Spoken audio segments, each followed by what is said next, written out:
It's a Sunday at the shore. Here again is Lee Cowan. Country music has a way of summing up summer fun, and few people do it better than Alan Jackson.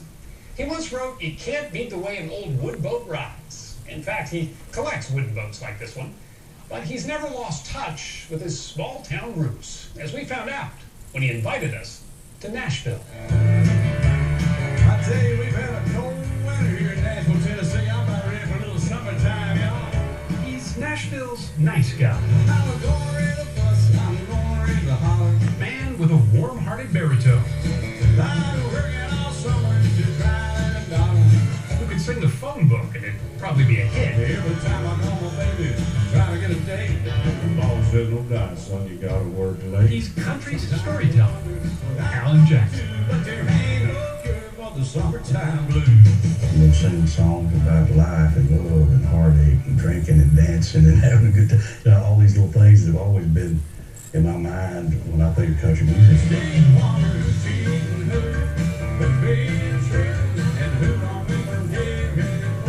Basically just what makes up life, you know, what you go through.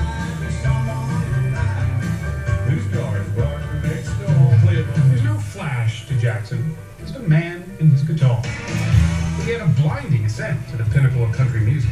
60 million albums sold. His latest, Angels and Alcohol,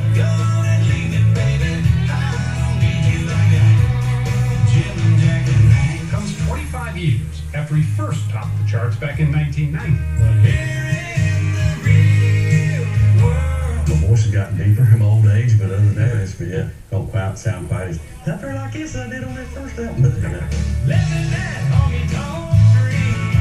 At his home, outside Nashville, there aren't enough shelves to house the accolades that have poured in since then. He can count among his fans even those who once lived in the White House. oh man, I'm out of place there. Golly. He's never forgotten the night he ended up next to President George W. Bush at a state dinner. They brought out this bowl or something and had this liquid in it. President Bush leaned over and said, "Don't drink that. You're supposed to wash your hands in it." I said, "Okay, thank you."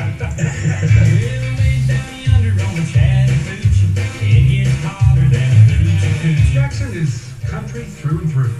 He grew up in tiny Newton, Georgia, about 40 miles southwest of Atlanta. His music speaks to life's simple pleasures: farms, family, and fishing. Did you catch all these? Caught everyone, yeah. Did you really? I caught about everything in ocean that I wanted to catch. His attic is a place just for his toys, especially anything with a motor. It was a 1958 Panhead, which was the year I was born. Long before he was handy with a guitar, he proved he was handy with a wrench. A love of tinkering he got from his dad, Eugene, a Ford mechanic. That pretty much explains why his desk is a 66 half-ton pickup. How many cars do you think you've had? I'd be ashamed to say several hundred. Really? You think so? I mean, even before I moved to Nashville, when I didn't even have a dime, you know, I'd already had tons of vehicles. I'd buy them, sell them, you know. His songs are vehicles too, but not in a glory days kind of way.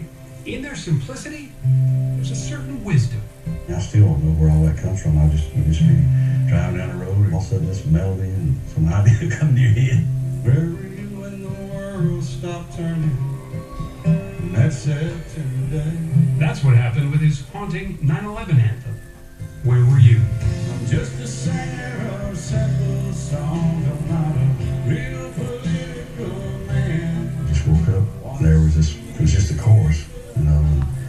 I'm just a singer of simple songs and the melody and everything, and I would have forgotten it probably by morning. So I got up in my underwear, went downstairs and taped that. And how many days after 9/11 was this? It may have been a month. Did you burst out with pride for the red, white, and blue? The heroes who died just doing what they do. You know, a lot of people were writing songs about that day, and I didn't want to feel like you were trying to jump on the bandwagon and take advantage of something like that, and so I didn't really intentionally want to sit down and try to write anything, and it's a hard subject to write about. Did you lay down at night and think of tomorrow? Your eyes by your big gun. The record ended up pretty much word for word. It came to me that night. As well as it did, you were sort of uncomfortable with the attention that the song brought to you? Well, I've had so many people tell me, I was feeling that same way, or I did that same thing. People started looking at me different, put me up on this pedestal like I was some kind of saint or something, and I was like, man, I'm just a singer of simple songs. And that's the truth. Buried when the world stopped turning. Truth is, fame fits him like a bad pair of boots. Being the center of attention is the last place Jackson wants to be. If you had just ended up being a songwriter, writing for other people to go on and become rich and famous, would you have still been happy? I really believe I would have, because I still self-conscious about going on stage. Much as I love singing and I love sharing the songs with people, especially for something I wrote, but I feel a little uncomfortable in front of people. And 25 years of doing it hasn't made it any easier. It was about an hour before he was due on stage in Nashville when the nerves started hitting on his tour bells. I'm pretty laid back, as far as that goes. I don't do any crazy stretches or do anything weird. Might have a shot of Jack Daniels or something.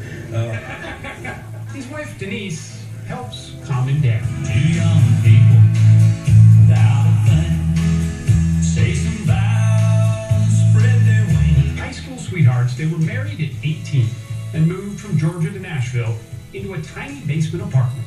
We brought our first baby, Maddie, home to that basement apartment. And We still living there when I had my first #1 record. We stayed there until we were sure I was going to make a living. But the miles away from home took their toll.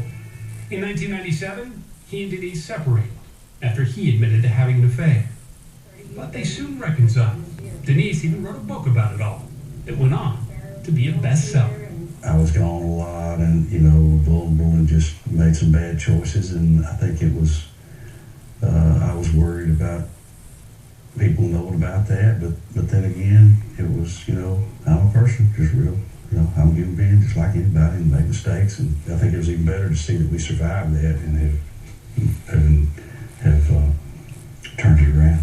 Besides their 3 children, perhaps nothing symbolizes their romance better than the car where they had their first date, a 55 T-Bird.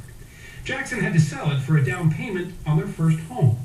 But years later, Denise tracked it down and gave it to Alan as a Christmas present. as the garage door comes up, he sees that it's a 55 Thunderbird. And he said, "Oh, you bought me a car like mine." And I said, "No, Alan, that is your car." The car. Still give the chill bumps. And okay, the man broke down and cried. His passion for making the old new again is everywhere, whether it's his cars, his relationship, or his music. And when